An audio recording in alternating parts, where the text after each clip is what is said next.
Bom, hoje nós temos que dois grandes craques da gestão pública, o Caio Marini e o Maia Júnior. Nós vamos discutir um tema, certamente ele será pauta quando passarmos aí de toda essa confusão da pandemia do Covid-19. Que setor público, que gestão pública nós precisamos encontrar após esse momento, né? Então, é um tema que ele vai certamente provocar grandes transformações, não só no Brasil, mas em todo o mundo, isso já está acontecendo, né? E eu queria ouvir, né, a opinião desses dois grandes especialistas no assunto. E aqui eu começo já, vou fazer aqui um breve relato, Caio, do seu currículo, só para as pessoas que já não conhecem. Você é uma pessoa extremamente conhecida, assim como o Maia Júnior, mas apenas para a gente dar uma introdução aqui no nosso programa, né? no nosso internauta que acompanha o canal. Então, Caio Marini, ele foi professor da Escola Interamericana de Administração Pública da FGV e diretor do SERPRO, do Ministério da Fazenda. Caio, se eu estiver falando alguma coisa, você me corrige aqui. Na década de 1990, atuou na equipe do MARE, sob a liderança do ex-ministro Bresser Pereira, um grande conhecedor da questão da administração pública, né? Ele, como foi diretor da Secretaria de Reforma do Estado, então, lá na época do Bresser Pereira. Também trabalhou com a ministra Cláudia Costin como chefe de assessoria técnica do Ministério do Planejamento. Nos últimos 15 anos, ele foi diretor do Instituto Publix. É consultor junto a organismos internacionais, BID, Banco Mundial, ONU, e nos últimos anos tem prestado aí com uma grande contribuição ao nosso estado, ao estado de Ceará. Aliás, o Caio está quase se tornando um cearense já de carteirinha, né, Caio? Ele Isso. foi agraciado em 2016 com o prêmio Mérito do CONSAD de Gestão Pública, né? Então, uma grande honraria que ele recebeu. E membro fundador do GLAP, Grupo Latino-Americano para a Administração Pública, né? Uma iniciativa da Bélgica. E atualmente é professor associado da Fundação Dom Cabral. Então, Caio, muito obrigado por você emprestar aqui seus conhecimentos aqui para a gente no canal, né? Sempre o interesse nosso é levar uma informação de qualidade para quem está nos assistindo. Infelizmente, a internet tem muita coisa, né? E aqui nosso propósito aqui é exatamente isso, é qualidade. E o outro grande craque, um profundo conhecedor na gestão pública, inclusive com mais atuação ainda na prática, no dia a dia, é o secretário Maia Júnior. Ele é engenheiro civil pela Universidade Federal do Ceará e também graduado em administração de empresa pela Universidade Estadual do Ceará. Ele foi vice-governador do estado de Ceará de 2003 a 2006, uma grande revolução que o Maia Júnior fez à época, inclusive a própria criação do IPES, substituindo o IPLANS, já foi na mão dele uma visão já de futuro de um órgão de pensamento estratégico para o Estado, né? E secretário de Planejamento. Exerceu a função de diretor do DERT, Departamento Estadual de Rodovia e Transporte, da Secretaria de Estado, né, de Transporte, Energia, Comunicações e Obras. Secretaria também de Desenvolvimento Urbano e Meio Ambiente, Secretaria de Infraestrutura. Então, o Maia tem uma ampla performance em várias secretarias na administração pública. Em 2007, 2018, ele foi secretário de Planejamento e Gestão do Estado de Ceará. Inclusive, tive a honra de trabalhar com o Maia durante 2 anos. Foi 2 anos pesados de trabalho, mas a gente fez muita coisa junto. Foi, Maia? Foi um período muito rico de muita ação. E, atualmente, o secretário Maia, ele é secretário da SEDET, Secretaria de Desenvolvimento Econômico e Trabalho, né? E aqui, mais uma vez, presta seu conhecimento, presta seu talento à administração pública do Estado de Ceará e agora na administração do governador Camilo Santana, né? Então, muito obrigado aos dois. Eu queria iniciar com uma pergunta, uma reflexão de vocês, que eu faço sempre a quem eu estou convidando para participar do canal, né? A pandemia da Covid-19, né, ela traz também um debate inicial que está aí em todos os cantos, não só no Brasil, mas no mundo todo, né, que é o suposto trade-off, né, a troca que se diz em salvar vidas vis-à-vis salvar empregos. O próprio presidente tem se preocupado muito com a questão do emprego e relaxado a questão de salvar a vida, talvez até contra o que o próprio Ministério da Saúde tem colocando. E nessa condição de salvar vidas, né, os especialistas, os cientistas, dizem o seguinte: como não existe vacina, não existe nenhum remédio para essa doença, que ela é muito grave, uma única questão possível nesse instante, inclusive para não pressionar, né, os serviços públicos de saúde, é o isolamento horizontal, ou seja, todos ficarem em casa. Governadores e prefeitos têm adotado largamente a posição.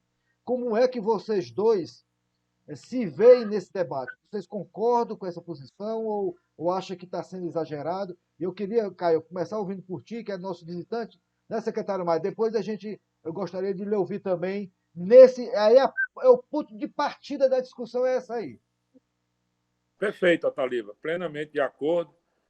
O Caio, além da idade e da experiência que pode contribuir com a gente, tem a generosidade nossa de cearense e dá essa palavra tão abalizada que ele vai colocar para todos nós aqui nesse debate. Muito obrigado. Primeiro, dizer da alegria estar com esses dois ilustres amigos, Flávio e o Maia, com quem eu tenho tido o privilégio de conviver assim, com muita intensidade durante os últimos 2 anos. Né?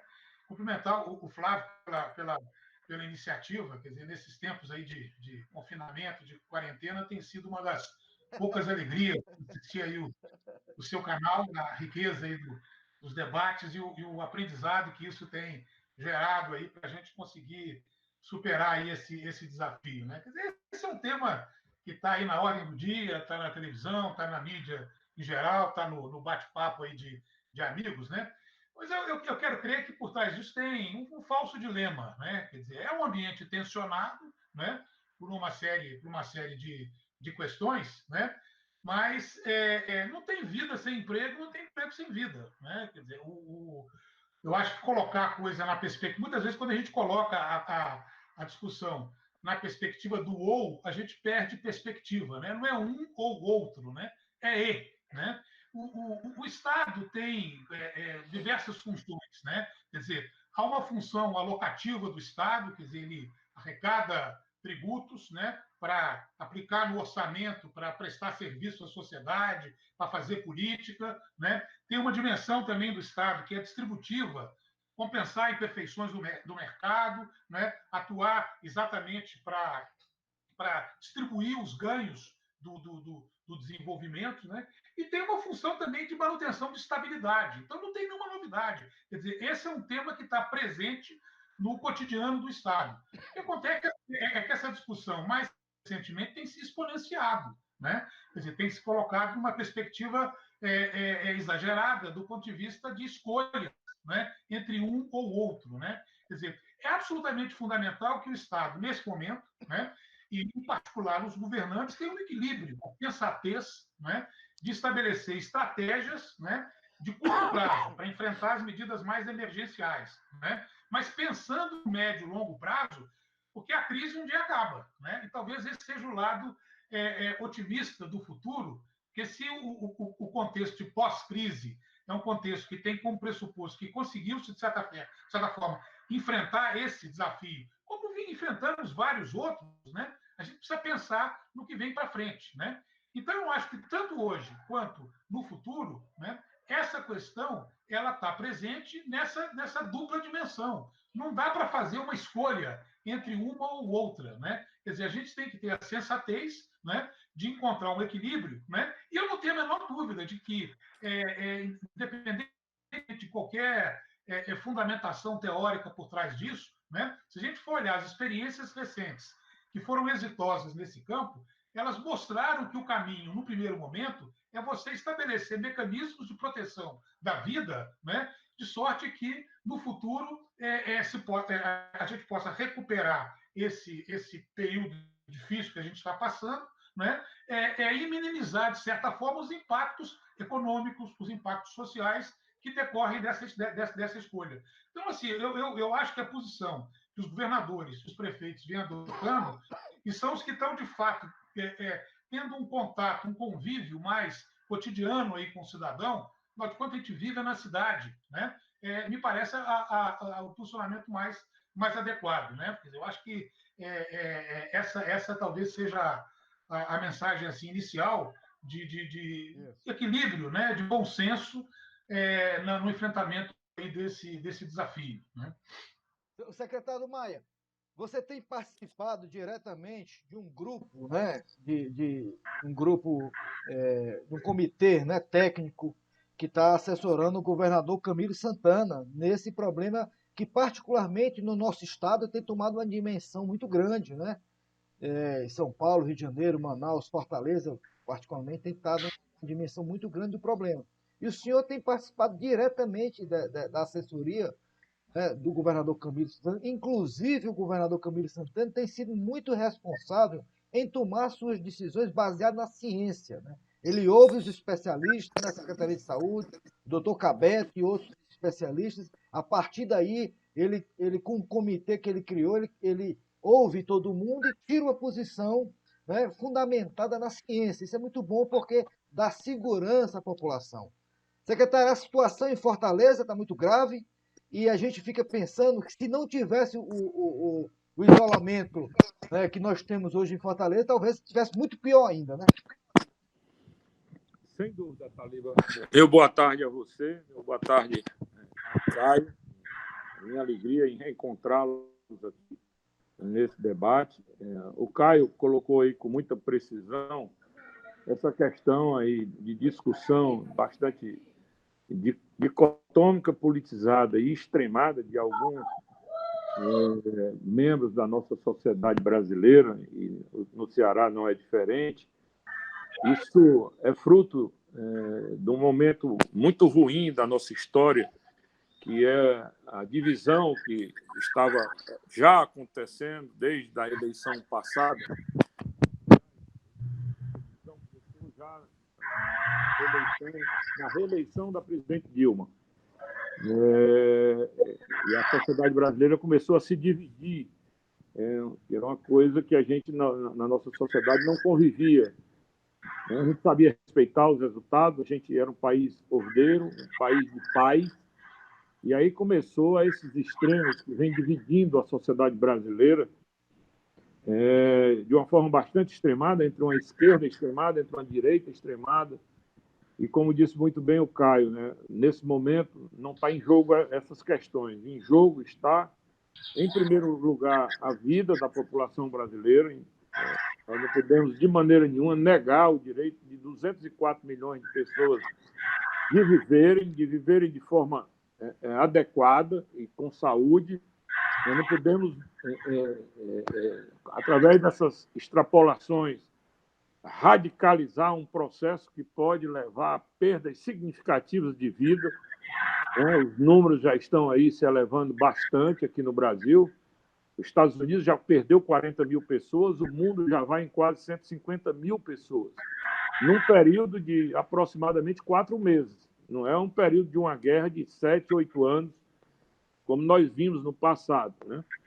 Então, esse extremo está levando a uma disputa entre a saúde e a economia que não faz o menor sentido ela acontecer.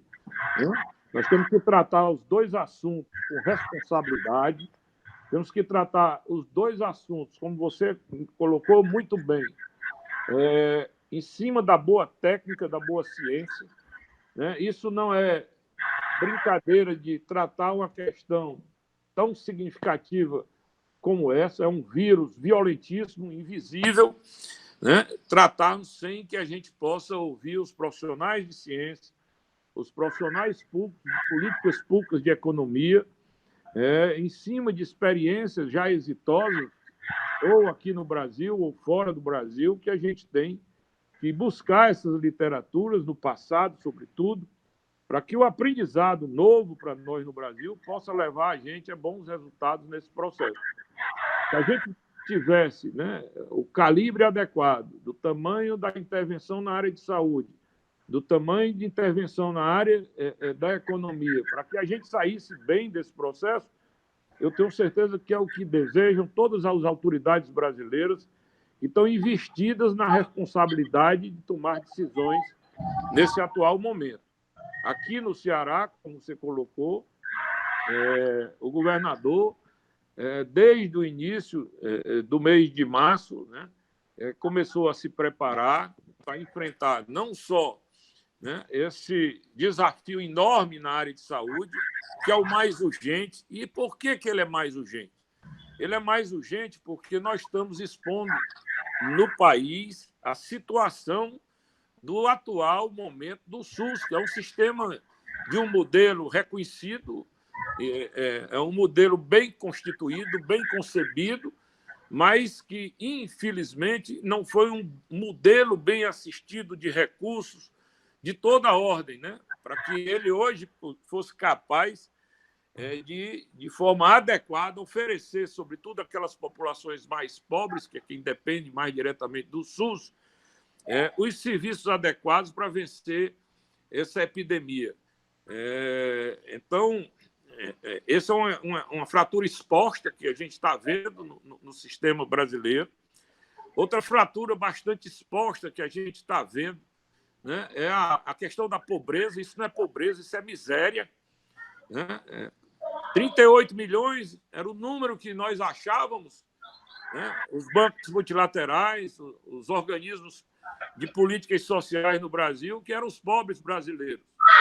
Esse número, o cadastro daqueles que não estavam no Cade Único e nem estavam no Bolsa Família, já bateu uma soma superior à do Cade Único, mais o Bolsa Família. Nós já estamos aí falando de 70 milhões de brasileiros atingidos e vivendo numa situação miserável nesse país. Isso é outra coisa que tem que ser revisto no pós-crise, né? Essa questão de combate à pobreza no Brasil.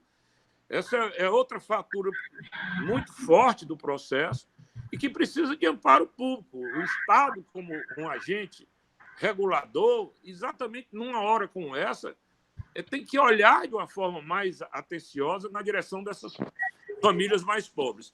Já tem aí medidas tomadas a nível do Estado. O Estado está se concentrando muito nesse amparo, além da saúde, no amparo às famílias vulneráveis.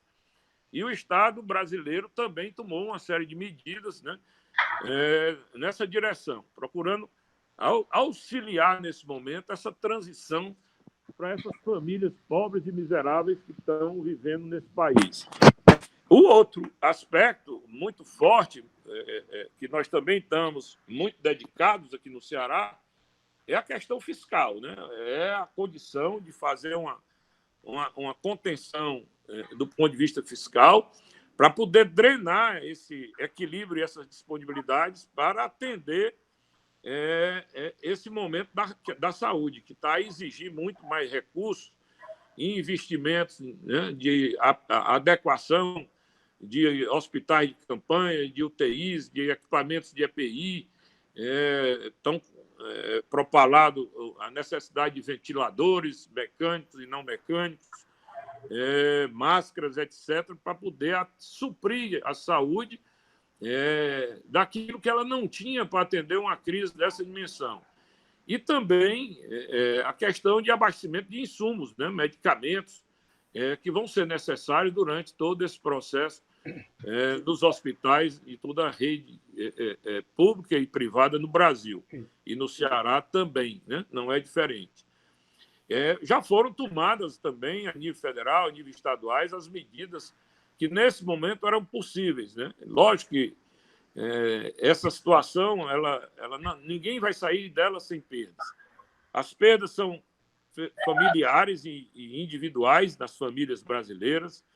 As perdas são também dessas famílias desamparadas e vulneráveis, são grandes também.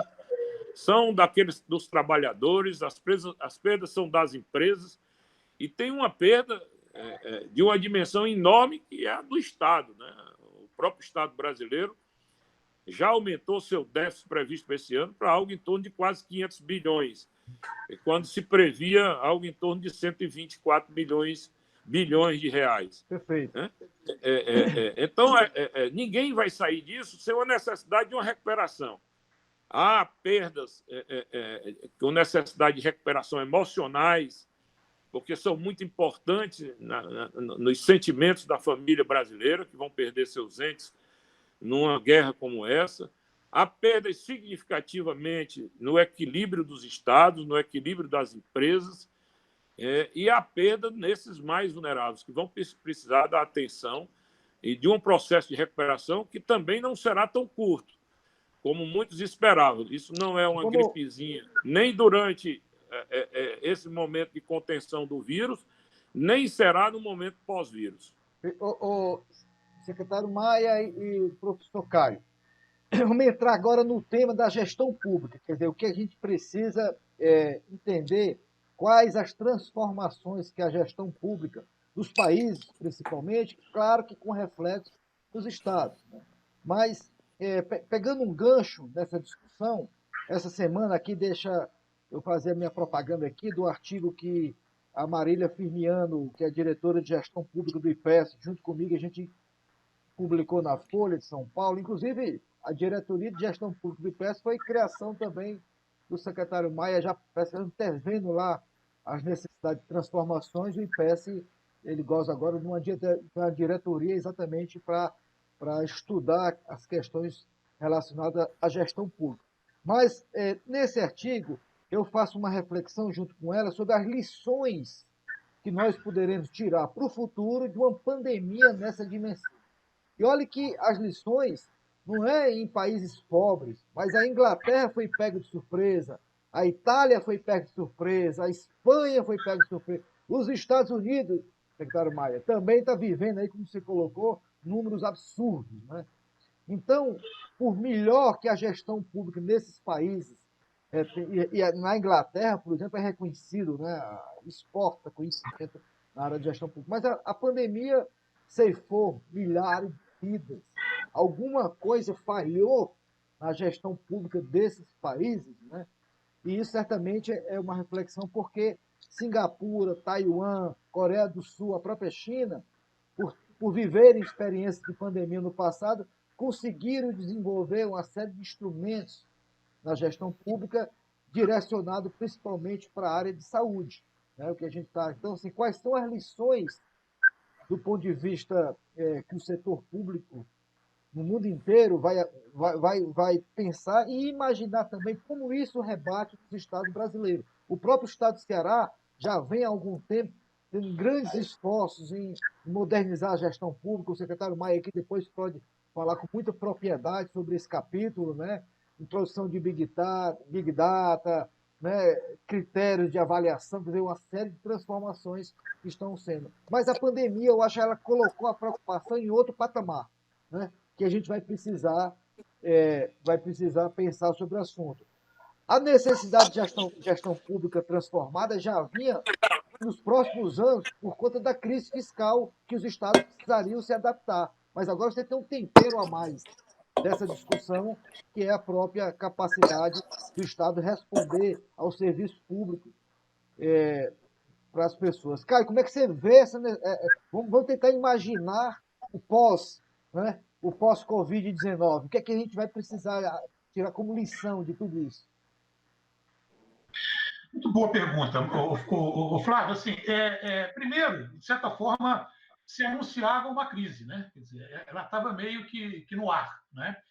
A gente talvez não soubesse que seria essa crise e a dimensão que ela tomou, né? Tivemos recentemente tem um documento do Fórum Econômico Global, né, publicado no final do ano, que fazia uma certa reflexão sobre possibilidade de crise mundial, né? E tentava, de certa forma, apontar aquelas de maior probabilidade e as de maior impacto, né?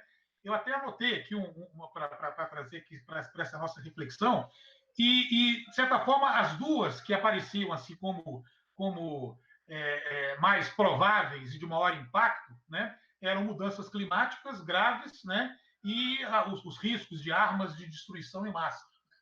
Embora o documento faça uma referência a essa questão das epidemias, elas não apareciam nessa lista do final do ano passado. Então, veja bem, estamos diante de uma surpresa. Né? Sabíamos que vinha uma crise, mas não sabíamos que era essa crise. Né?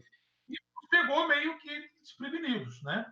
Alguns países, exatamente porque já trabalhavam, né, a preparação do Estado para o enfrentamento de problemas de uma forma talvez mais efetiva do que a gente, conseguiram, até por conta de lições aprendidas, de crises dessa natureza vividas anteriormente, né? Isso gerou algum tipo de resultado, né?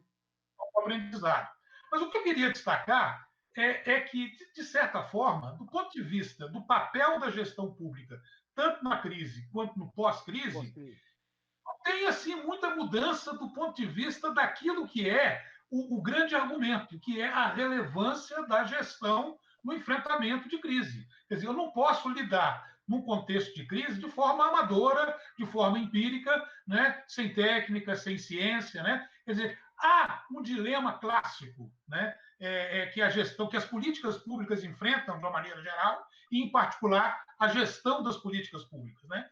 Eu tenho usado muito isso assim, nas minhas falas, e eu diria que isso não muda agora.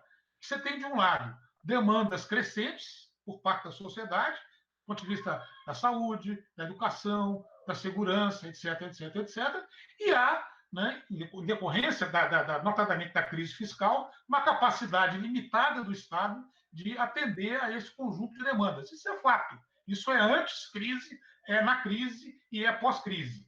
O que gera um gap entre aquilo que a população demanda e aquilo que o Estado é capaz de atender, né, notadamente daquilo que está expresso no orçamento. Né? Há também outras restrições. Né?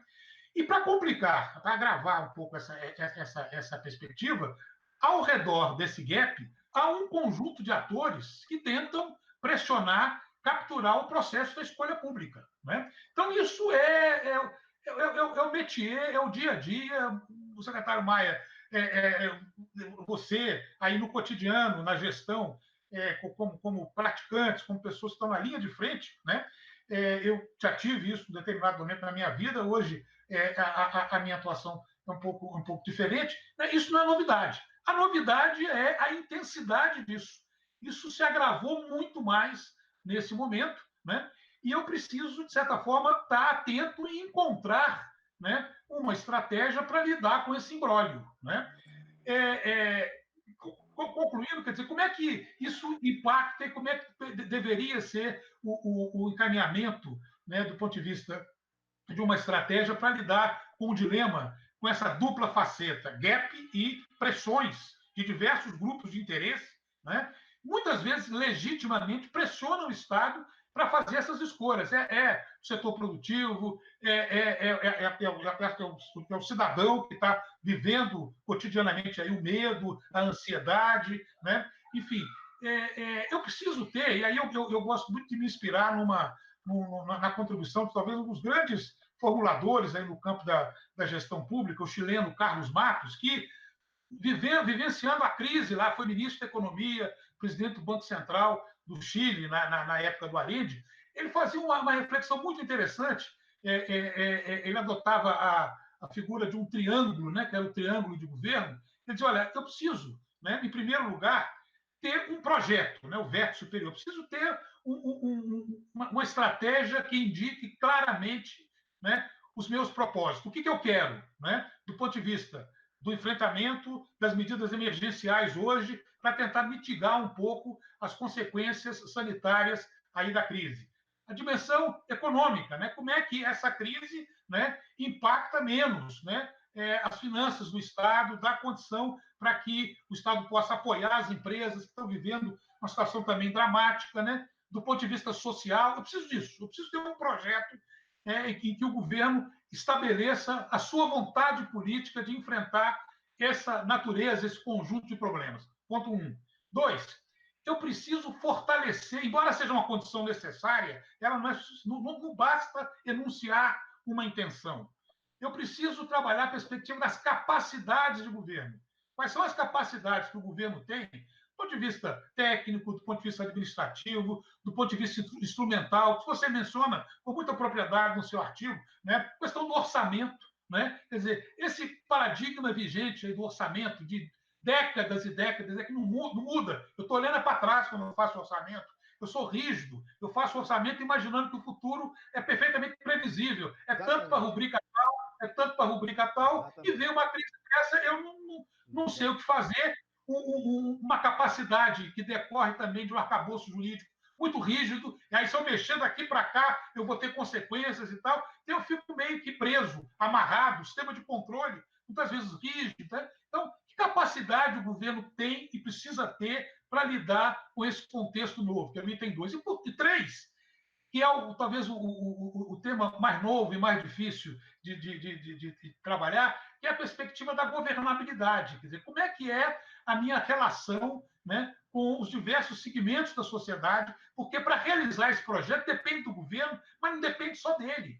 Depende da capacidade dele de se articular com outros atores, com a sociedade, com o setor produtivo, com a academia, que está produzindo aí ciência para que o resultado possa acontecer, né? Para que esse resultado aconteça. Então, eu acho que a gestão pública, de certa forma, está lidando com aquilo que é o seu métier, o seu negócio, né? Lidar com o gap e pressões da sociedade. E ela precisa desenhar uma estratégia, precisa fortalecer a sua capacidade para que essa estratégia aconteça e ela precisa ser capaz de dialogar com a sociedade para convencer, para criar ânimos, né? Um ambiente de confiança para que se processem as mudanças necessárias para lidar com esse contexto e com o que vem pela frente. Caio, segura aí, eu ainda volto para esse tema aí contigo. E agora o secretário Maia, ele tem mais de 30 anos de serviço prestado aqui na gestão pública no Ceará e mais recentemente como secretário de Planejamento, 2016, 2017, quando ele chegou, ele já entendeu que aquele Estado, né, brasileiro já não cabia mais dentro da sua receita e precisaria um choque de tecnologia, né, um choque de eficiência no Estado brasileiro, e particularmente isso já vinha sendo construído muito fortemente pelos governos anteriores. O governador Camilo Santana aprofundou essa discussão.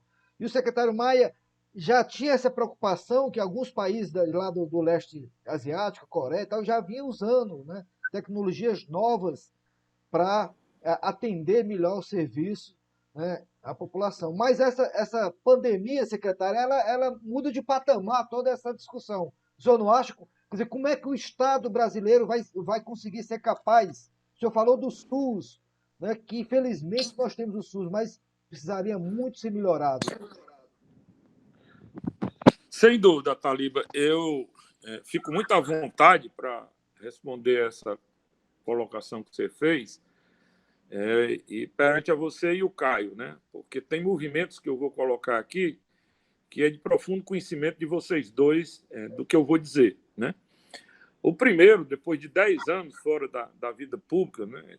Eu saí do governo em 2006, quando fui secretário de Planejamento e gestor da governança governamental e vice-governador, e 10 anos depois voltei para atender esse chamado do governador Camilo. E você se lembra muito bem que quando eu cheguei na secretaria e pedi um diagnóstico a você, Flávio, e você me relatava, né, qual era a situação do IPES, isso foi um dos primeiros movimentos que eu detectei, e o IPES foi extremamente importante nesse momento, porque num rápido diagnóstico que nós fizemos através do IPES, tinha a base de informações socioeconômicas do Estado, nós detectamos, e eu procurei convencer o governador, o estresse que estava a gestão pública cearense, o desenvolvimento social cearense e o desenvolvimento econômico.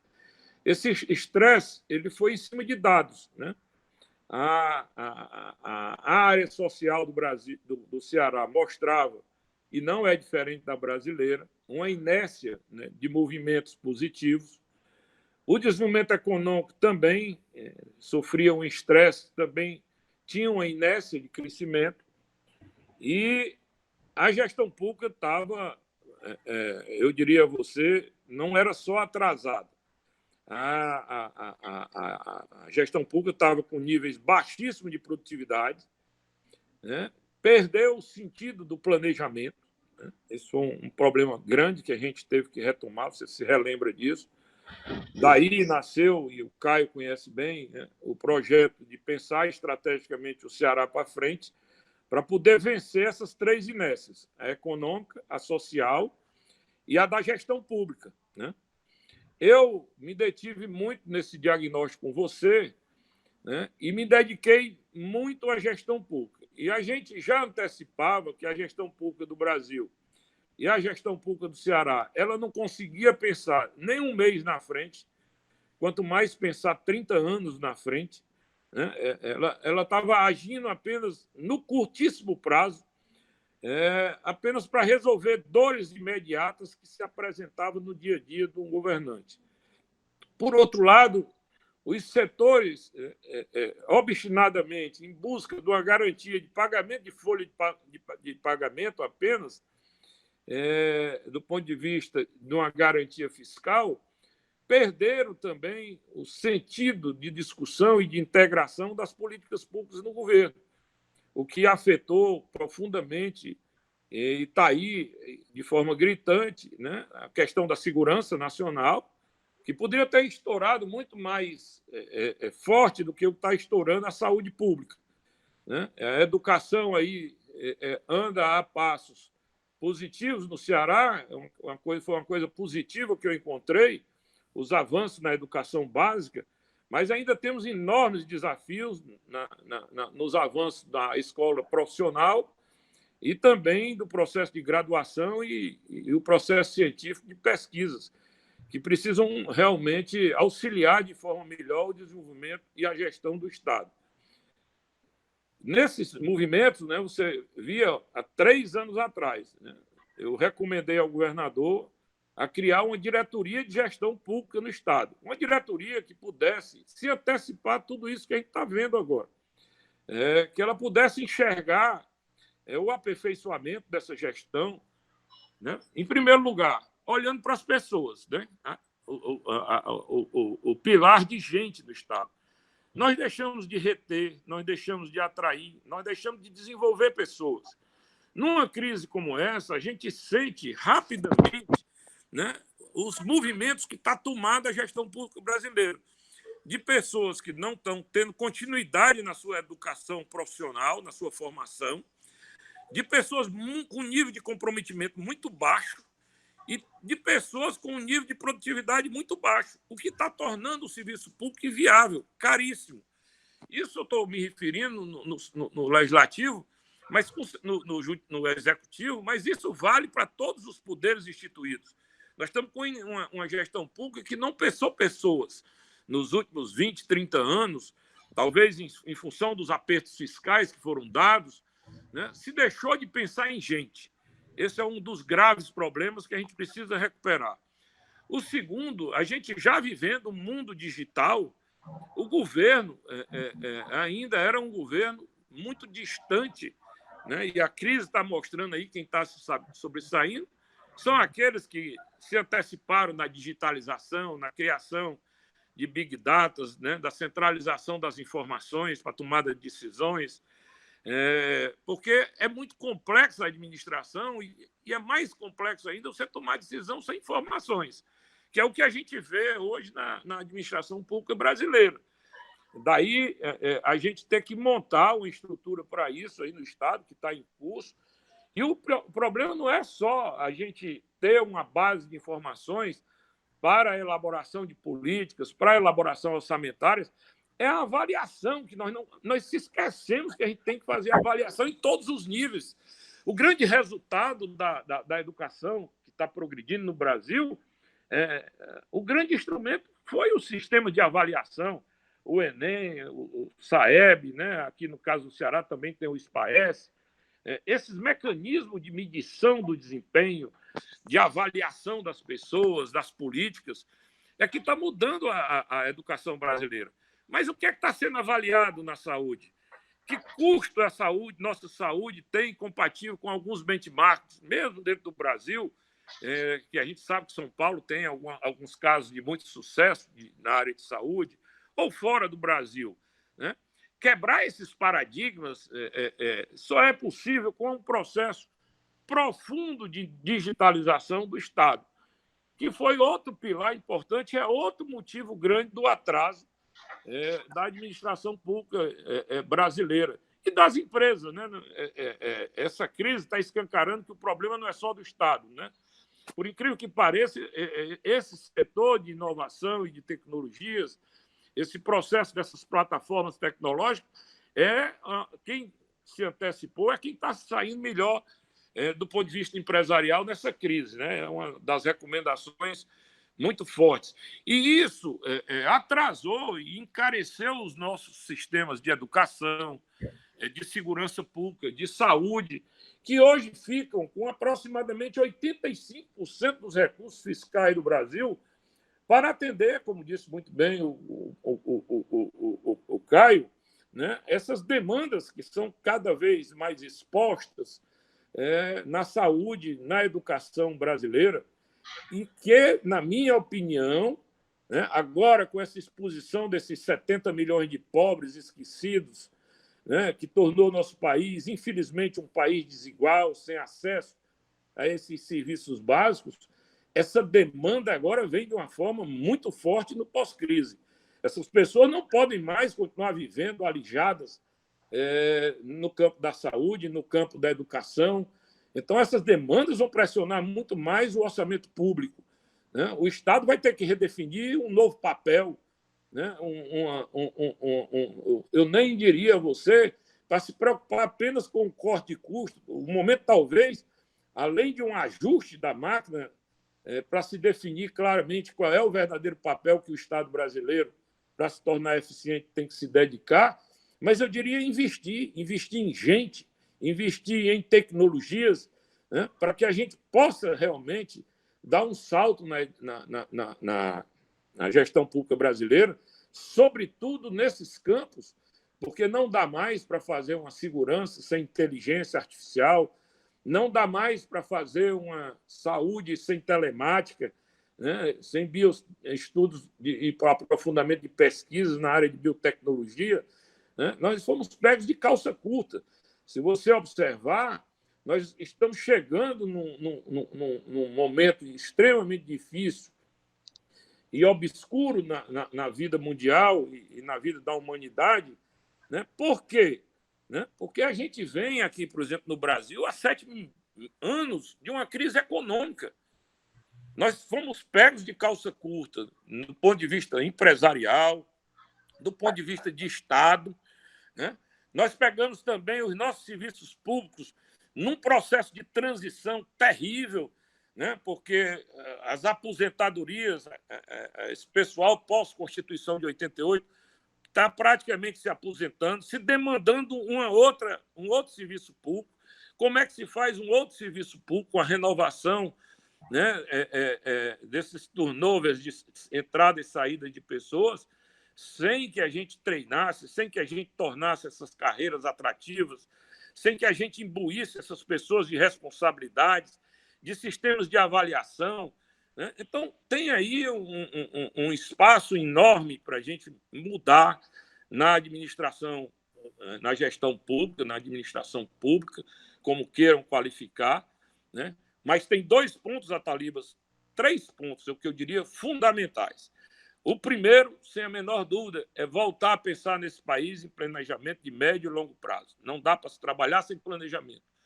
Segundo, em modelos de gestão que priorize 2 coisas, 2 insumos fundamentais. Né? Gente, que tem que ser repensada todas essas carreiras, os salários mal distribuídos, as pessoas mal recompensadas na média, né? Sem nenhum poder de atratividade e de retenção. E a outra é a digitalização do Estado brasileiro, né? Com estruturas mais fortes no campo de informações, né? E daí os big data. Nós tornamos esse Estado brasileiro de uma força patrimonial incompreensível. Você estava montando o Big Data do Estado no IPES, você sabe disso.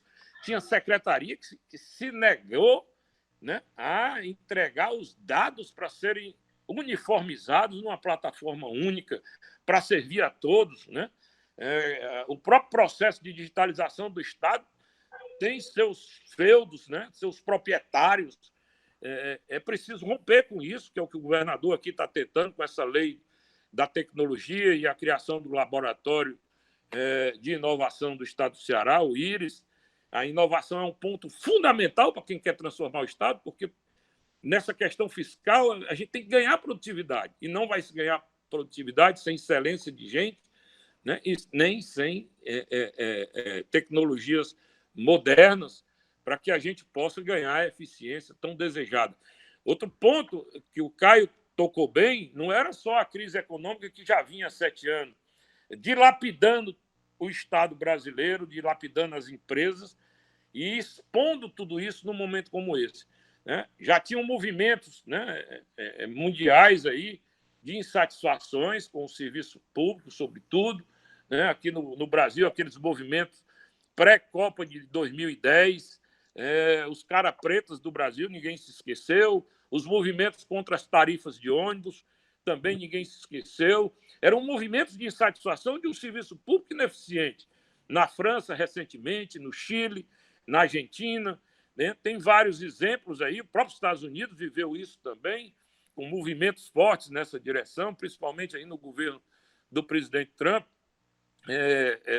porque nós estamos perdendo qualidade na gestão pública brasileira. O Caio é testemunho disso, porque tem muito mais experiência. Eu diria a você que eu sou um engenheiro, um ex-secretário de várias secretarias, sobretudo na área técnica de infraestrutura no Ceará, que me aperfeiçoei, porque um engenheiro não tem como não ser deslocado da questão de gestão, né? Me dediquei muito à gestão, porque dirigi empresas, dirigi projetos, dirigi secretarias, né? No campo profissional, sempre militei de um lado e do outro, que me deu um grande aprendizado.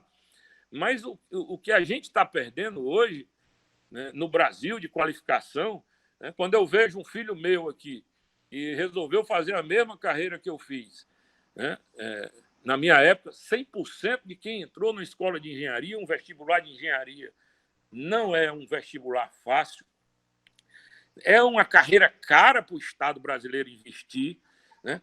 Hoje, a turma do meu filho, que se formou há 7 anos atrás, por exemplo, só 30% concluíram o curso, né? Porque é um curso difícil e essa garotada hoje não quer mais estudar, né? Essas mídias sociais, a própria internet, criou uma cultura nova e uma cultura de muito rasa do ponto de vista da exploração do conhecimento para vencer essas dificuldades.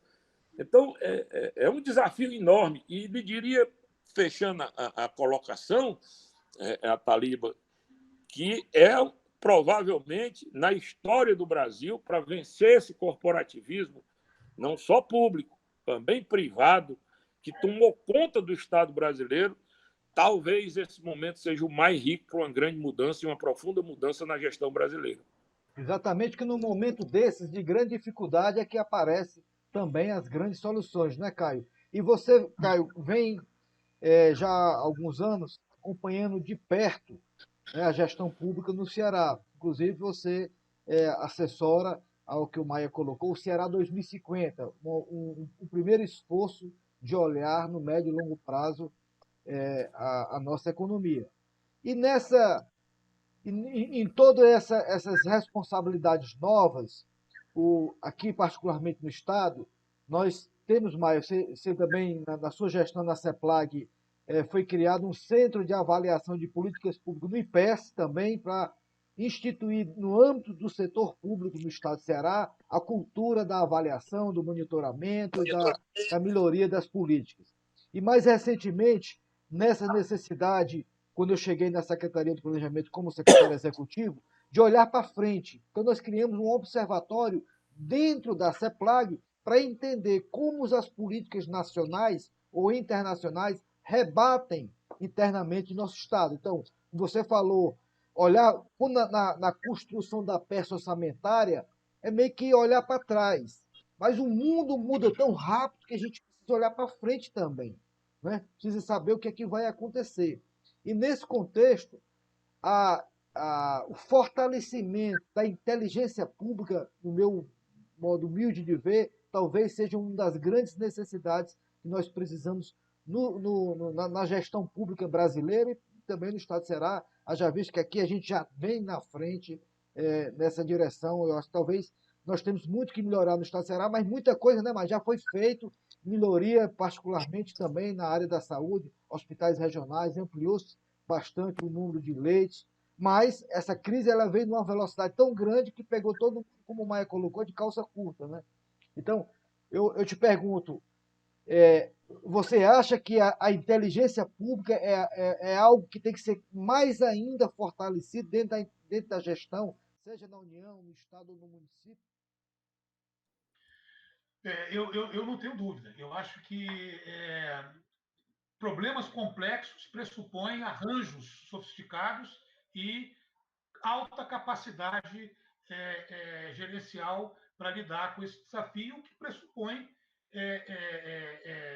background, pessoas com capacidade, né, desenvolvimento talvez de uma nova inteligência, né? Quer dizer, não é o contexto mudou, quer dizer, eu acho que de certa forma o Estado brasileiro se estruturou para um determinado contexto, né? Razoavelmente estável, com variações não muito drásticas, né? E aí o arranjo clássico, né? Quer dizer, era você ter uma boa burocracia, bons quadros, carreiras, né? Muitas delas com muito boa capacidade, né? Para lidar com esse tipo de problema. O contexto mudou, né? O mundo mudou, você tem hoje novas possibilidades, o Maia mencionou aí com muita propriedade, quer dizer, a revolução tecnológica, a revolução digital dá hoje outras possibilidades para você construir soluções diferentes, que vai requerer do Estado novas capacidades, né? A tradição brasileira na administração pública sempre foi centrada no federal. Eu acho que a gente está precisando refazer a nossa, talvez fazer a nossa federação, né? Coisa que a gente nunca fez, né? A Constituição de 88 ela redistribuiu uma série de funções aí para estados e municípios, mas não deu a estados e municípios condições. Eu não estou me referindo só a condições orçamentárias de recursos para realizar esses desafios, mas capacidades, né? E também a maior parte das reformas do Estado vividas no Brasil, elas sempre foram protagonizadas pelo governo federal e meio que impostas a estados e municípios, né? Essa é um pouco a história nossa. Nós estamos vivendo uma revolução meio silenciosa, às vezes a gente não se apercebe disso, de algumas mudanças muito interessantes, né? Quer dizer, hoje eu não tenho iniciativas que estão acontecendo em boa parte dos estados do Brasil e em alguns municípios, né? Fora um pouco desse padrão, né? Produzindo mudanças, né? Soluções engenhosas, criativas, muito orientadas aí nessa perspectiva que o Maia mencionou, né? Uma delas, sem dúvida, quer dizer, reposicionar, quer dizer, dar de novo relevância a essa visão de longo prazo. Nós já tivemos isso no passado, no Brasil, né? O Ceará mesmo foi vanguarda, né? Estou me referindo a tempos históricos, né? De pensar o futuro, recuperar essa perspectiva de longo prazo, né? Construir agendas, né? O que vocês estão agora retomando com muita propriedade. Outros estados também estão trabalhando nessa perspectiva, o município, Fortaleza também vem trabalhando nessa perspectiva de pensar o futuro, né? Esse é o primeiro ponto central. Quer dizer, se eu não tenho uma estratégia de longo prazo, né? Onde, de certa forma, eu estabeleça o direcionamento, quer dizer, onde é que eu quero chegar, num processo de diálogo com a sociedade, não pode ser também um velho planejamento, né? Que serviu para a velha época, para o velho contexto. Quer dizer, é uma visão de longo prazo, mas que faça sentido para a sociedade, né? Que as pessoas se percebam, né? Dentro dessa nova perspectiva. Mas não basta isso. Quer dizer, além disso, eu preciso também desenvolver a capacidade, quer dizer, promover o alinhamento, né, das plataformas implementadoras, né, das estruturas do Estado, dos instrumentos de gestão do Estado, né, e da capacidade do Estado de se relacionar com esses outros atores para realizar esses grandes desafios, né? E também o terceiro ponto, né? Eu venho trabalhando muito nessa perspectiva já há quase 2 décadas com o professor Humberto Martins, com quem a gente teve um trabalho muito intenso e de aplicação dessa abordagem em âmbitos tanto federal como estadual, né? Essa perspectiva que a gente chamou de uma governança orientada para resultados. Né? Eu preciso ter uma agenda, eu preciso desenvolver a capacidade de fortalecer a capacidade de implementação da agenda, quer dizer, botar o plano no papel e depois tirar o plano do papel, fazer acontecer essa estratégia de governo. Caio, E precisa. então, a ideia de Estado grande, Estado pequeno, ela perde relevância nessa discussão, né? Completamente. Quer dizer, é o Estado necessário, né? Nem máximo, nem mínimo. Aliás, eu acho que a crise, um dos legados que ela vai deixar, sem a menor sombra de dúvida, né, é que os que vão conseguir superar, né, esse trauma, né, que a gente está vivendo são exatamente aqueles estados que têm capacidade de lidar com esses desafios. Né? Então, essa discussão toda de minimalização do papel do Estado, de retirar, quer dizer, de novo, volta um pouco àquela primeira questão que você colocou, né? Das falsas dicotomias. Né? Isso. Ou emprego, quer dizer, ou Estado ou mercado, não é ou, é e. Né? Nós precisamos do Estado cumprindo o seu papel e do mercado cumprindo o seu papel. Não vamos esperar, não vamos esperar que o Estado faça aquilo que é a função do mercado e vice-versa. Ambos têm imperfeições. Né? Modelos muito orientados para o Estado, né? Eles tendem a ser menos competitivos, menos eficientes. Né? Por outro lado, só mercado, né? Vira capitalismo selvagem, uma concorrência predatória. Né? Há imperfeições no mercado e o Estado tem um pouco o papel exatamente de cumprir essa lacuna, de fazer essa lacuna. Então, não é ou, é e. Né? Quer dizer, essa sociedade que a gente está imaginando aí para o futuro, um dos aprendizados vai ser exatamente esse. Né? Quer dizer, o Estado tem um papel absolutamente relevante. Não é um Estado imenso, não é um Estado pequeno, é um Estado necessário para exatamente cumprir com um papel absolutamente essencial para evitar a gente poder ter mecanismos. Se a gente tivesse o Estado já forte, talvez os impactos dessa crise que nós estamos vivendo aqui agora fossem menores. Né? Eu não posso deixar de mencionar um vídeo que eu vi recentemente do Bill Gates, né? Fazendo uma reflexão sobre uma crise anterior, não me engano, foi a Ebola na África, né? E toda essa corrida armamentista, o Estado jogando dinheiro e tentando enfrentar uma guerra, uma terceira guerra mundial que nunca teve, de fato, né? Mas não alocou recursos naquilo que era vital para a sociedade. Talvez se a gente tivesse tido, né, uma orientação mais voltada para cumprimento das funções sociais, assegurar o bem-estar, né, talvez a gente não tivesse sofrido, tivesse dotado o Estado de capacidade de cumprir funções na saúde, na educação, na segurança, nas outras, né, e menos em outras coisas, talvez a gente tivesse sofrendo consequências talvez menores do tamanho dessa crise que nós estamos vivendo hoje. Você acha que o Estado do Ceará ele está bem posicionado em pré-condições para dar resposta mais rápida a esses problemas que nós estamos atravessando no país, em comparação a outros estados? Eu acho que o fato do Estado, né? Primeiro, assim, eu acho que o Ceará tem uma particularidade, eu aprendi, né? Nessa minha quase cearacidade recente aí que eu tenho vivido, né? Eu aprendi algumas lições muito interessantes, né? Quer dizer, a primeira delas, eu acho que é uma coisa que é difícil de quem não é aí da terra entender. Eu acho que o Ceará conseguiu trabalhar essa perspectiva de uma certa convivência política civilizada, harmoniosa.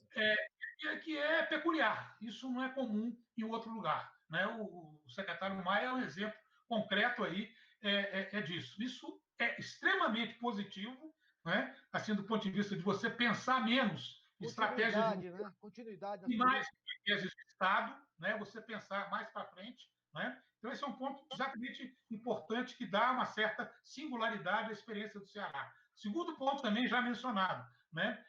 Os avanços absolutamente expressivos na área da educação.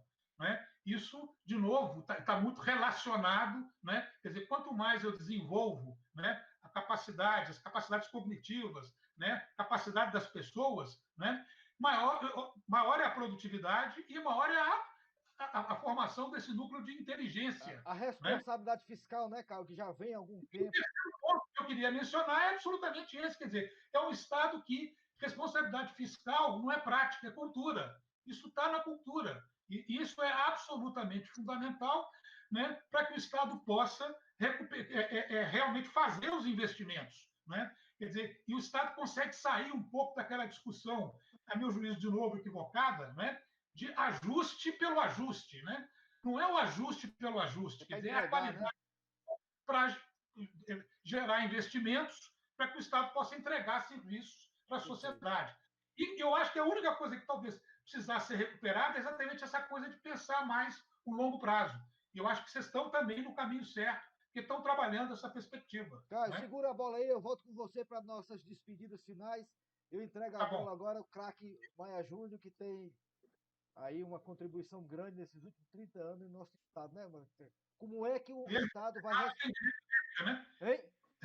E ele foi citado, tem direito à réplica, né? Não, exatamente. E uma questão que eu coloco, como é que o Ceará vai se comportar daqui para frente, tendo que dar essas respostas rápidas, com tecnologia, com eficiência, com flexibilidade na gestão pública, Maia?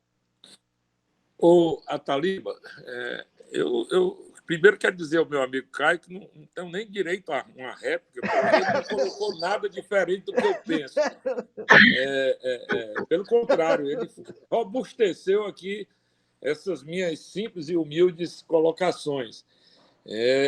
Eu, particularmente, Ataliba, acho que teve uma coisa positiva nessa minha volta ao governo, e o Caio aí evidenciou aí um pouco disso, né? Porque apesar de eu ter sempre servido o Estado do ponto de vista técnico-profissional, eu nunca neguei aqui no Ceará a minha profunda identificação com o governador Tasso Gereissati, né? Por várias razões, né? Mas a maior de todas elas era a admiração que eu tinha pelo homem que enxergava o Estado de uma forma diferente de muitos que eu convivi, pela sua visão de futuro, pelo seu compromisso, o seu espírito público, com a sua seriedade e com sua honestidade. Isso me afeiçoou muito ao Tasso. E o Tasso, ao longo desse processo, né, quando eu vim para o governo, eu tinha 32 anos de idade. Hoje estou com 62. Fiquei praticamente aí uma temporada aí enorme, né, servindo. Esse é o 5º governador que eu sirvo, né? Agora, hoje o governo do Ceará é um governo, apesar de ter uma concertação muito semelhante à nossa concertação na época que a gente governou com o Tasso, com o Ciro, com o Lúcio Alcântara, que eram governos sociais-democratas, o governo do Camilo tem poucas diferenças em algumas posições, o que facilitou o meu acolhimento, né? Mas, assim como convivi com muitas pessoas do PT no governo do Tasso, e me tornei amigo, uma delas é o próprio pai do governador, né? Eu também, hoje, convivo de uma forma diferente, né? Eu, hoje, é que sou convidado. Essa visão de procurar, né, os melhores profissionais, os melhores técnicos pelos seus méritos, independente da militância política, eu acho que ajudou muito ao Ceará nesses 30 e poucos anos. Porque isso possibilitou o Estado ter continuidade de muitas políticas públicas que foram citadas aqui, né? Virou cultura a política de recursos hídricos, virou cultura a política de educação, virou cultura a política de gestão fiscal, saúde da família, o rigor na aplicação do dinheiro público. O agente de saúde de famílias.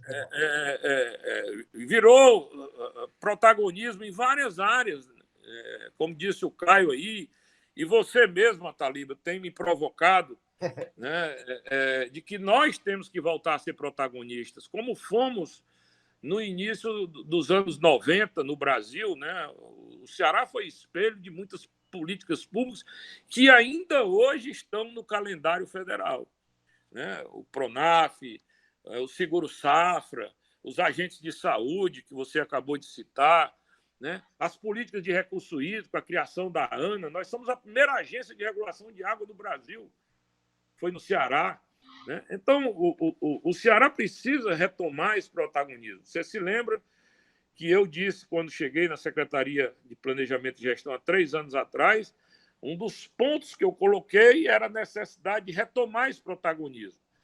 E eu fui um provocador de início, nos primeiros meses, mostrando o status que estava a Secretaria de Planejamento e a gestão pública do Ceará, o desenvolvimento econômico e o desenvolvimento social, como eu coloquei no início desse debate, né? E o Ceará iniciou essa transição. O Ceará fez uma profunda reforma, coincidentemente, estou sendo o secretário para implantar, né, uma nova política econômica no Estado, aí, o projeto do Ceará Veloz, o Ceará 2050, que traz aí uma dimensão muito forte na questão econômica, nessas reformas dos clusters prioritários, que a gente está trazendo de uma economia nova para o Ceará e que está trazendo grandes resultados, né? Esse projeto aí do hub de tecnologia, a partir dos data centers, da indústria de conteúdo, né? Dessa capilaridade que a gente conseguiu com o cinturão digital. Estamos transformando o Ceará em um celeiro de empresas inovadoras na área de dados, de conteúdo, né? O Ceará é um coqueluche novo nessa área, por incrível que pareça, né? E essa economia hoje, numa crise como essa, ela é pleno emprego no Ceará. Nós não temos hoje técnico para atender a demanda desse cluster de TI e telecomunicações no Ceará. Está aí a BrisaNet, a Mob Telecom, empresas super referenciadas no mercado, avançando rapidamente, né? Hoje, quem está no interior do estado está conhecendo provedores de internet que a gente nunca nem ouviu falar. Não é nem Oi, nem Vivo, nem nenhuma outra grande corporação mundial que está aqui no Brasil nessa área de telecomunicações. Então, isso a gente, de alguma forma, a Taliba, a gente já vinha fazendo essa transição, né? Eu acho que a gente precisa acelerar as políticas de gente. O Caio foi muito feliz quando ele disse, porque a administração pública não pode ser mais intuitiva, ela se tornou muito complexa, como a das próprias empresas. E problemas complexos exigem pessoas com capacidades e habilidades para tal, né? Porque senão não vão trazer soluções, né? Olha aí, um problemão na saúde do mundo, né? Esse vírus, né, tá, exigir aí um nível de complexidade dos cientistas do mundo que já vão passando 4 meses e ainda não encontraram uma solução para controlar a epidemia. Isso é um desafio para a ciência moderna, sem a menor sombra de dúvida, né?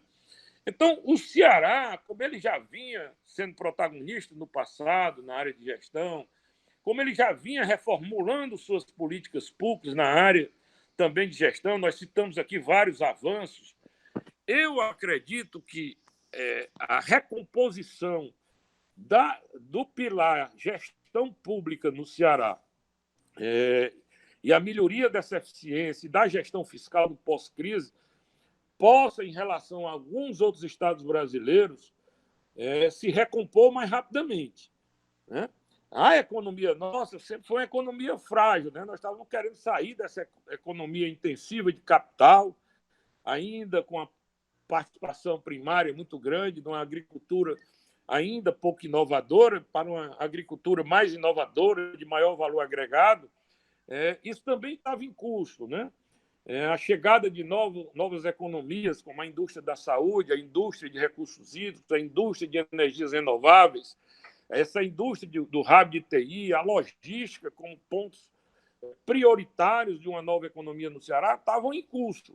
Agora nós precisamos fazer um trabalho que a gente já vinha construindo aí com a Secretaria de Planejamento que você dirige, juntamente com a nossa, que é o Desenvolvimento Econômico, e com o BNDES, montando um projeto piloto de desenvolvimento aqui no estado do Ceará. Isso também pode ajudar muito nesse pós. E o Ceará pode, dependendo do que for definido, da unificação nacional de políticas para reformar o Estado brasileiro, para reformar a economia brasileira, para cuidar dos mais pobres no Brasil, que são os mais vulneráveis, e procurar nos próximos anos, né, a gente romper com esse ciclo de desigualdade tão desastroso que nós estamos vivendo no país, tão forte, né? Porque eu olhava para aqueles indicadores, né, do IBGE, do Banco Mundial, que o Brasil tinha 10% de pobre, né? eu acho que essa crise está escancarando todos esses profissionais que pesquisaram a pobreza, porque nós estamos aí expondo que temos 70 milhões de miseráveis. Isso sim. A miséria está muito inserida ainda dentro do extrato social brasileiro, e isso precisa mudar, né? Porque não é uma questão política, é uma questão de sensibilidade social. Como é que a gente pode conviver com um país que todo mês tem tirado do seu tesouro, do seu arranjo fiscal, uma quantidade de recursos enorme para salvar pessoas da miséria, porque não tem oportunidades. Esse é um grande desafio. Nós vamos criar nesse país, que é um país riquíssimo, como diz o ministro Paulo Guedes, ele tem toda a razão. O país é rico, né? Agora, nós precisamos criar uma concertação aí de 20, 30 anos continuados de políticas que possam dar a esse país condições de superar crises semelhantes que vão acontecer no futuro e tornar esse povo brasileiro menos vulnerável a uma situação de constrangimento terrível que nós estamos impondo a todas as famílias, a todas as pessoas. É muito triste para mim, como profissional do serviço público hoje e ontem, né, enxergar um Brasil como eu estou enxergando agora. Isso, para mim, não foi grande surpresa. A surpresa é o vírus, que é invisível e é violento, né? Mas a maior surpresa é, ainda nesse momento, né, ver as fragilidades que nós estamos expondo no tecido empresarial, no tecido econômico, tanto da economia privada como da economia pública, da gestão pública. E a gente está vendo que é preciso aí uma mudança profunda, como também no comportamento das pessoas, né? O brasileiro tem que deixar de ser extremamente patrimonialista, uma figura egoísta, pouco solidária, né, com o seu próprio país, né? A gente não tem solidariedade. Se você vê aqui durante essa entrevista, que aqui e acolá fica entrando o WhatsApp, que isso virou outro ponto de tragédia, né? Porque as pessoas invadem a privacidade com suas opiniões esquisitas, e a gente tem que ler e ouvir, né? Muitas merecem respostas, outras nem merecem pela qualidade da informação que eles põem na mesa conosco, mas isso é de uma agressividade terrível, sobretudo de uma coisa que é a falta de educação, né? É a compreensão. Um dos grandes problemas dessa crise no Brasil é que nós ainda não aprofundamos de forma universal no Brasil o conhecimento, a compreensão do que é realmente essa crise e suas consequências, né? Infelizmente, as pessoas estão perdendo aquilo que é característica do ser humano. Nós não somos animais, que é a racionalidade, que é a inteligência, né? Num momento como esse, nós estamos sendo exigidos de botar nossas inteligências à disposição do Estado, à disposição do país, a nossa racionalidade, a nossa sensibilidade com uma grave situação como essa que a gente está vivendo. Negar isso, com certeza, será ampliar essa tragédia. Então, Ataliba, eu acho que a gente caminha, né, para um serviço público que já estava se antevendo, sobretudo nessa questão da digitalização, da melhoria de pessoas, da qualificação de pessoas. Nós precisamos também construir um serviço público com melhor compreensão, né? O Caio falou aí em mercado. Será que o servidor público, na sua inteireza, tem noção de como é que é o mercado, como ele funciona, como são suas ativações e desativações, né? Como são seus impactos, né? O que é mercado para o servidor público, né? O que é negócio, né? Esse novo cenário ele vai exigir uma compreensão melhor do que é que nós vamos dedicar na nossa atenção no país, no Estado, né? Para as pessoas que vivem aqui. O que é que nós, nessa administração nova, nesse Estado novo, queremos para as pessoas que vivem aqui conjuntamente conosco? O que é que nós queremos para as empresas? O que é que nós queremos para a gestão pública? Que roteiro é esse que a gente vai construir para fazer uma nação mais equilibrada, um Estado mais justo, que é o que todos gostam, e todo mundo discursa sobre isso, Estado justo e equilibrado. Como é que constrói isso? Como é que a gente pode construir isso na atual situação, no atual diagnóstico que está no Estado brasileiro, né? em guerras de conflitos permanentes, né? O Brasil vive hoje uma estrutura de estresse continuado, desnecessário, né? Entre os poderes constituídos. É preciso buscar mais consensos para Ótimo, que a gente secretário. possa reformular esse país e resolver de uma forma mais rápida essa crise, que podem ter certeza, ela será mais duradoura, com certeza, do que o período para controlar o vírus. Ótimo, secretário. A Ótima reflexão. recuperação do Estado brasileiro nesse momento, da economia brasileira, com o tamanho das perdas que nós deveremos sofrer, ela será de longo prazo. A Mônica de Boer tem participado com você em entrevista, tem dado várias entrevistas. Ela não fala nunca num projeto de menos de que 18 meses pela frente. O Armínio também fala isso. Né? São pessoas de profundo conhecimento e de estudos da gravidade que o mundo está vivendo. Né? Olha aí, o maior gigante da economia do mundo, a maior potência tecnológica do mundo e científica, com 40 mil mortos na data de hoje, né? Numa estrutura de sofrimento terrível, né? Sobretudo para um dos grandes ícones do mercado e da economia mundial, que é Nova York. Né? Mas não é só Nova York, né? Que está entrando profundamente no abalo dessa situação. Ótima análise, secretário Maia.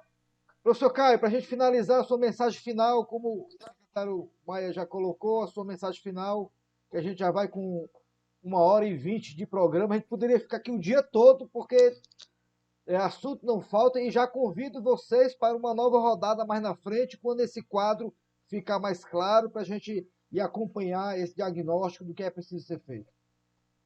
Bom, eu vou ser bem brando e suave aí nessas palavras finais, né? Mais uma vez agradecendo aí a oportunidade, a felicidade de estar compartilhando aí a discussão com vocês dois, muito legal, né?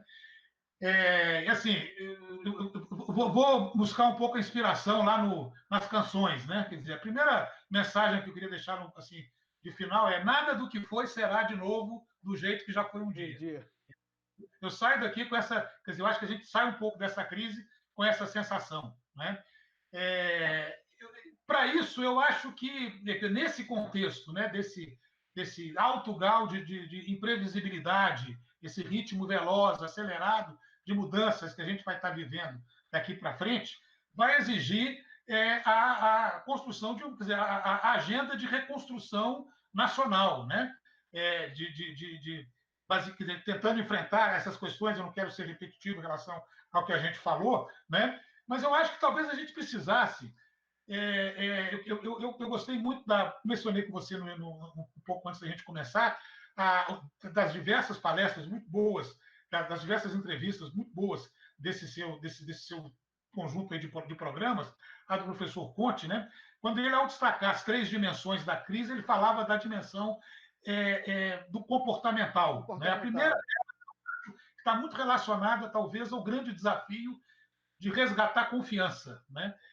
Para isso, talvez a gente precisasse também, de novo, voltando aí às artes, à literatura, né? Meio que ressuscitar o homem cordial que fomos, de Sérgio Buarque, né? Que parece que a gente andou perdendo um pouco essa dimensão da nossa faceta nacional, né? E agora, indo para outro lado, em Caíme, né? Eu acho que a gente precisa voltar a ser a terra da felicidade. Né? E, para isso, eu acho que é absolutamente fundamental que a gente produza um ambiente de pacificação nacional, né? Onde essas confusões, né, menos relevantes, né, percam relevância, e que a gente possa trabalhar uma perspectiva muito mais de construção de um futuro, né, pensando exatamente no interesse público, no interesse da nação, mais do que interesses menores. Né? E para isso, eu acho que a gente está talvez precisando refundar o conceito de liderança, né? Quer dizer, uma liderança mais relacional, mais agregadora, né? E que possa contribuir para esse futuro melhor que a gente, com certeza, vai alcançar nesse período aí pós-crise. Né? Um grande abraço. Obrigado, Flávio. Caio. Obrigado, secretário Maia. Excelente a nossa conversa. Eu já convido aqui para a gente voltar daqui a 2, 3 meses, porque como eu falei, a gente podia passar o dia todo aqui a conversar sobre a gestão pública, mas com certeza aqui nós tivemos uma aula de dois grandes expertos no assunto, né? E isso, eu espero aqui que esse vídeo seja replicado aí em vários, né, fóruns e grupos para a gente ter a verdadeira noção do que é que o setor público precisa se transformar, porque a finalidade de tudo isso, né, é entregar serviços de qualidade à população. Esse é o objetivo final. Obrigado, secretário Maia. Obrigado, professor Caio.